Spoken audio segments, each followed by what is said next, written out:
Man's Search for Meaning by Viktor Frankl, an Austrian psychiatrist and survivor of Nazi concentration camps, was written in 1946, a year after his liberation. It combined his personal experience of suffering and the theory of logotherapy, therapy based on finding meaning. The first manuscript of Man's Search for Meaning was stolen by the Germans when Frankl was being transported to a concentration camp. Despite this, he reconstructed the text from memory after his liberation. The book became the first theoretical work based on the experience of survival in the camps and is today considered a classic of psychology.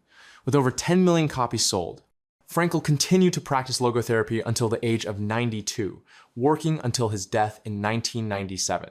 Read it if you are looking for motivation in a difficult moment, if you want to understand how to preserve yourself in a crisis, if you are looking for an alternative to standard psychological methods. Frankl shows that meaning is not a luxury, but a necessity. His methods work in crises, job loss, illness, or loneliness. The book does not provide simple answers, but teaches you to seek them yourself. Part 1. Experiences in a concentration camp. Rule 1. Introduction. Man's Search for Meaning. The introduction describes Viktor Frankl's experience in Nazi concentration camps, where he observed how some prisoners found the strength to survive, while others gave up. Frankl emphasizes that the difference between them was the ability to see meaning even in suffering. The meaning of life is the foundation of survival. Even in conditions of complete deprivation of freedom, a person can retain the freedom of choice, how to relate to their fate. A prisoner whose family perished loses the will to live. Another, who retains hope of reuniting with his children, continues to fight. Frankl shows that suffering does not take away a person's last possession, the ability to choose their attitude toward it. This is the key to survival. Rule 2. The man capable of perceiving meaning. Here, the human capacity to perceive meaning in any condition is discussed. Frankl argues that suffering can be a challenge, not just emptiness. The perception of meaning is not an abstraction, but a practical choice. For example, in the camp, meaning can be found in preserving humanity even while doing hard labor. Frankl saw meaning in helping a comrade by sharing the last piece of bread with him. The realization of meaning is an active choice, not passive waiting. It is born out of actions, even in the harshest circumstances. Rule 3. The man capable of creating meaning. Frankl describes how people in the camps created meaning through creativity, hope, and spiritual practices. Creating meaning is not just thoughts, but actions. For example, Frankl imagined giving lectures on psychology after liberation to maintain a connection with his past life. Once, a prisoner, convinced he would die, drew a map on the ground for his comrades so they would survive. Creating meaning through creativity or helping others becomes a psychological anchor, even in despair. Rule 4. The man capable of love. Love is a key source of meaning. Frankl describes how memories of loved ones sustained him in the camp. Love for another person is not only a feeling, but also the ability to keep them in memory even in despair. Frankl recalled his wife's face so as not to lose his humanity. Even after her death, he maintained meaning in her memory. Love, as the ability to see the value of another person, is the last thing that remains in conditions of complete destruction. Overall conclusion for Part 1. Part 1 shows how Frankl developed the foundations of logotherapy in the concentration camps. He proves that even in hopelessness, a person can find meaning through awareness of choice, how to relate to suffering, creating meaning through actions and creativity, love, as a connection with loved ones. These are lessons that go beyond the camps. They are relevant to everyone seeking meaning in a crisis. Part 2. Logotherapy. Rule 5. Logotherapy. Introduction. Frankl introduces the basics of logotherapy, a psychotherapeutic approach that places the search for meaning in life at the forefront. He contrasts it with other approaches, focusing not on suppressing symptoms, but on realizing purpose and significance. Logotherapy asserts that even in hopelessness, a person is free to choose their attitude toward the situation. The goal of therapy is to help the client see that meaning can be found in 3 ways: through creation, through love, or through dignified suffering. A patient with depression who feels meaningless is given the task of finding something they can do to help others, for example, volunteering. This helps them feel the value of their life. The introduction to logotherapy shows that its power lies in shifting the focus from pain to the search for meaning. It is not just philosophy, but a working tool for overcoming crises. Rule 6, logotherapy, logo-analysis. Here, Frankl describes the method of logo-analysis, a technique through which the therapist helps the client reevaluate their situation. The focus is on how suffering can become a challenge, not a catastrophe. Logo-analysis includes reevaluation. Instead of fighting difficulties, the client learns to find opportunities for growth in them. For example, job loss can be a chance to find a new calling.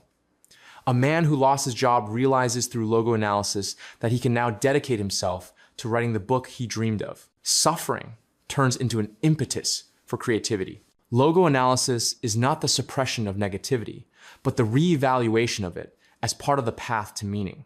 This requires courage, but grants freedom of choice. Rule 7, logotherapy, medical practice. Frankl demonstrates how logotherapy is applied in real clinical work. He gives examples of patients whom the therapy helped cope with depression, neuroses, or a feeling of meaninglessness. The key method is distancing. The patient learns to look at their problem from the outside to find a hidden meaning in it. For example, a cancer patient finds meaning in helping others who have survived the diagnosis. A woman suffering from anxiety creates a charity project to support lonely, elderly people. This helps her focus on helping others and feel the value of life. Medical practice shows that logotherapy works not only theoretically, but also in real situations, even with the most difficult patients. Overall conclusion for part 2.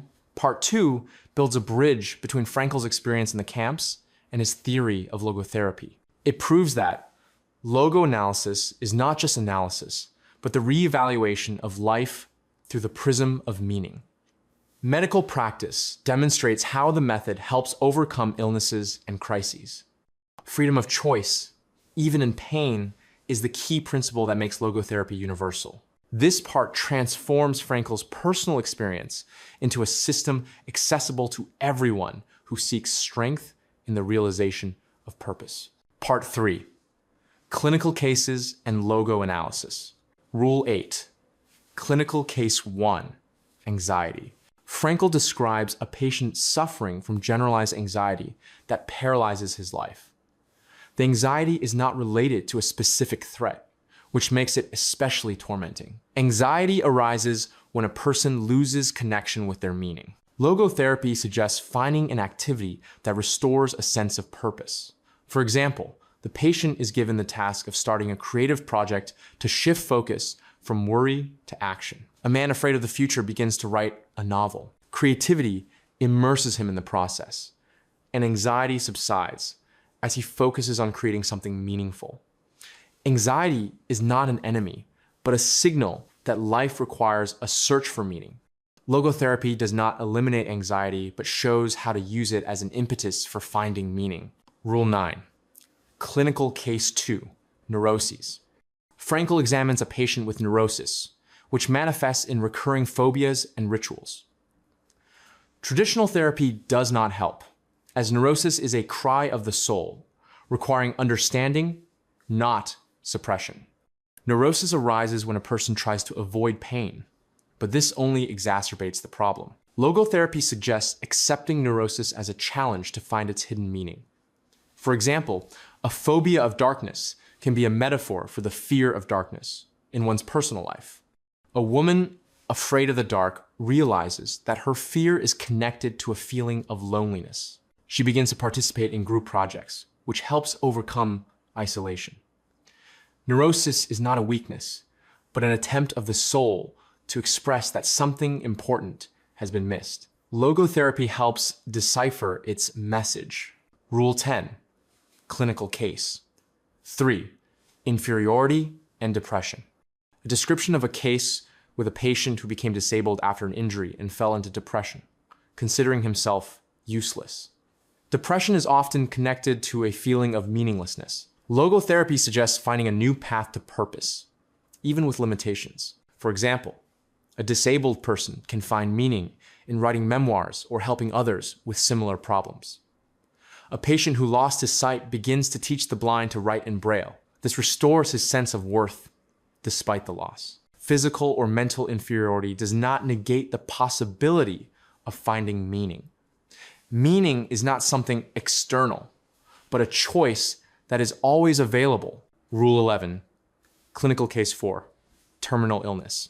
Frankl describes a patient with oncology who has resigned himself to the disease but finds no meaning in his suffering. Logotherapy suggests that the patient accept the disease as part of life, to find a lesson in it or help others. For example, the patient can start keeping a diary so that others know how to live with the diagnosis with dignity. A cancer patient creates support for children with oncology, which helps him feel that his suffering is not in vain. Even a terminal illness can become a school of meaning if it is endured with the awareness that it teaches something important. Rule 12, clinical case 5, crisis of faith. The case of a patient who lost faith in God and the meaning of life after a tragedy, the death of loved ones. Frankl shows that meaning does not depend on belief in a higher power. It can be found in caring for others or in preserving humanity. A patient who lost his family in a car accident becomes a volunteer in a hospital, helping others cope with grief. This helps him restore his connection with the world.